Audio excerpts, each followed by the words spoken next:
बाद माननीय मुख्य अतिथि प्रचार महोदया, निदेशक महोदय, सम्मानित शिक्षकगण एवं मेरे सभी साथियों को मेरा नमस्कार।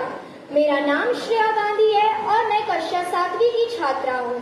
सबसे पहले मैं अपने विद्यालय के निदेशक महोदय एवं प्रचार महोदया को धन्यवाद करती हूँ, जिन्होंने मुझे इस अवसर पर मेरे विचारों को प्रकट करने का अमूल्य दिया।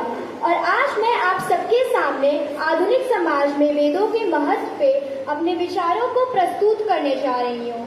वेद केवल एक प्राचीन ग्रंथ नहीं है, बल्कि वह हमारे जीवन के वेद केवल प्राचीन ग्रंथ नहीं है, वह हमारे जीवन की आत्मा भी है। इसमें हमारे संस्कार, संस्कृति और सभ्यता की जड़ें बसी हुई है।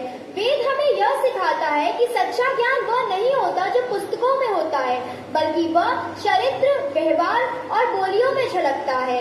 जैसे ऋग्वेद हमें प्राकृतिक से प्रेम करना सिखाता है, यजुर्वेद हमें कर्म का महत्व बताता है, सामवेद हमें संगीत का संदेश देता है, तो वहीं अथर्ववेद हमें व्यवहारिक ज्ञान को समझाता है।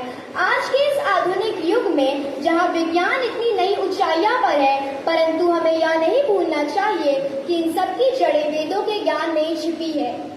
वेद मनुष्य को सोचने, प्रयास करने और सच्चाई की खोज करने में प्रेरणा दी। इसलिए कहा गया है सत्यवाद धर्मचार। आज के इस आधुनिक युग में जब मानसिक तनाव, नैतिक पतन और जैसे कठिनाइयों से लोग जूझ रहे हैं, तब वेद ही हमें शांति और सदाचार की राह दिखाता है। अगर हम वेद के आदर्शों को अपनाएंगे तो न केवल हमारा जीवन सुंदर होगा, बल्कि समाज और राष्ट्र दोनों प्रगति के पथ पर आगे बढ़ेंगे।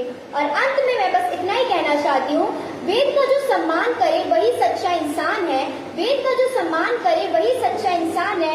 इनकी सीरत बनाता हमारे देश को महान है। और अब मैं अपने वाणी को विराम देती हूँ। धन्यवाद। अच्छी प्रस्तुति। अब तो मैं जितने भी पार्टिसिपेंट्स हैं मैं आपको बता दूं